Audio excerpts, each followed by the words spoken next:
Well, I know that Achala, you are no mystery to this group.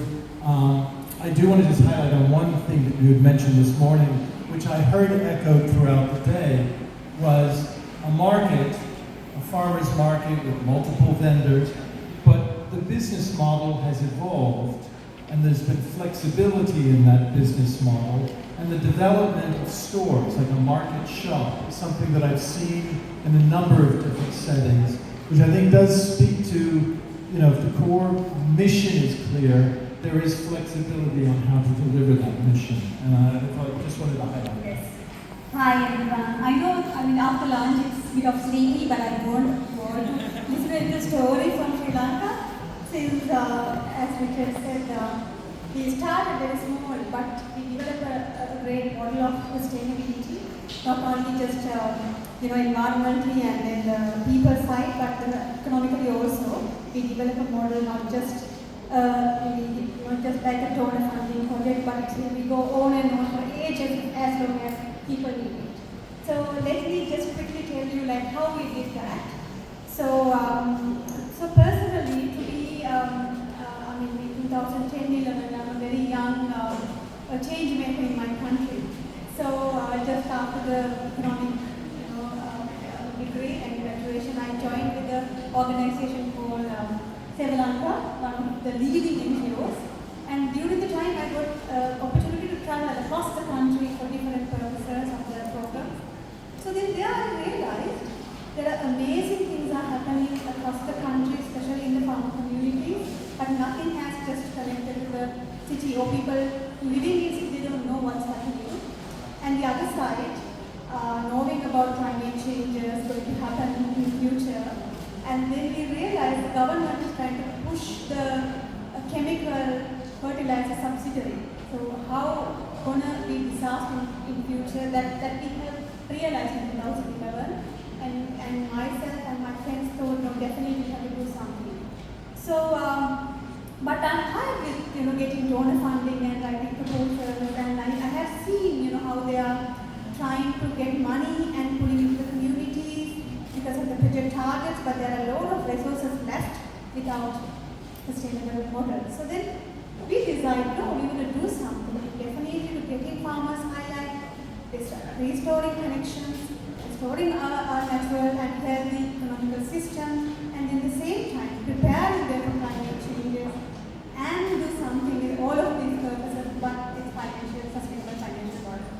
So we realized to start something, farmers market would be something that really we can do that in a low cost way, but huge impact. So initially we started a good market with the purpose of curation, the point of curation, like everyone who's joining with good market, they have to apply. Just written application saying that how they are creating impact on people, communities, and once their story where they are right now, then it leads us to measure impact and learn about them, and from there just to connect people, from the system. So then we started as a curated marketplace in central Colombo. Today that leads up to 1,800 community members, and Sri Lanka's most influential community is a good market. Today we work with different governments, different policymakers, and also the rural communities keep improving them. So as a business model, the question come back. So then we started as a marketplace, but market also. Personally, I believe that when we are giving something free, people won't value it. So good market is place. You have to pay for a canopy, for a space, but it's very affordable. A farmer can afford it, or maybe a social enterprise can afford it, but that income is enough for us to make it self-finance. To cover the logistic cost, to cover the promotional, all of our goals, we can cover it through the system. So after a couple of years, we realized, and this especially from the farmers side, they said, okay, this is the first time we have realized that, especially people who are living in urban areas, they are really trying to appreciate us. They are buying us. They are asking a lot of questions. We feel recognized. The farmer said, one day per week is not enough. We need what about all other days? Can you create another space for us? They asked, shall we move our farmers market different place? Initially we realized people who are living in urban, especially people who come to ordinary people not going and asking about price. They are someone who asking question about their genetic food come from, who made, so what is the seed you're using? They keep question. For these communities, it's very hard to find in Sri Lanka, only in urban cities. So then we took them initially, we made them attractive, and when we realized bringing it to the village, it's not going to be work. Only the urban cities. Because of that, we set up a good market in Lanka, and we decided not to move the market space, but we can create a shop where it opens for all 7 days of the week and 8 to 8. So that is also next to the farmers market, same area, but actually it's walking distance. The shop within 6 months we realized it became a self-financing. So it has refilling stations, it has farmer story discussions. Customers feel this is my shop, and then farmers feel this is our shop. And also researchers and students, they comment. One of the biggest issue even for us when we are starting good market, a lot of children, especially the young generation, going out from agriculture, they feel like, no, agriculture is poor thing, we don't need to do that. But through the market space, through the shop, we created a lot of dialogue and we created a space for innovation. Because of that, a lot of youth people attracted the program.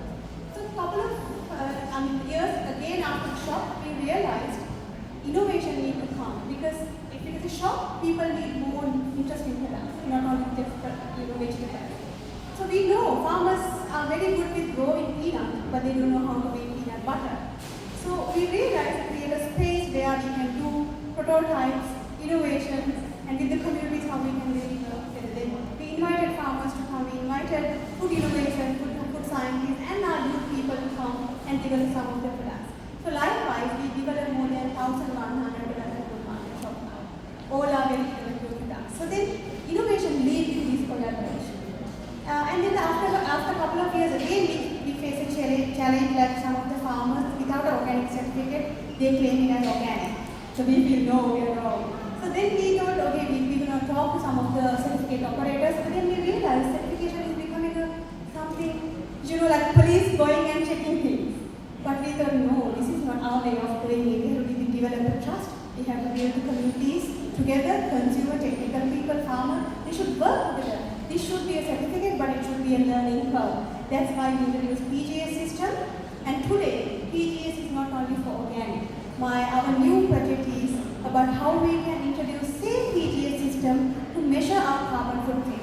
Because energy price is really going up, the water, everything is going to be a problem in future. So now our farmers, our entrepreneurs started to record their water usage, electricity usage, waste, transportation, and their carbon offset works. So it's same like PGS system. Producer promise, consumers are buying, and then the technical people are also joining. It's very collaborative, trust-based system, but still they're recording the carbon footprint. So let's see, it keep growing, keep thriving, but every single initiative is self-financing, and we keeping the triple bottom line going and making it fun, and making Sri Lanka is one of a successful healthy economic system where we don't need to go with the maybe huge financial measures, but at least a sustainable country. Thank you. Well, thank you for this second tranche. A round of applause for our three before we finish up with one last session.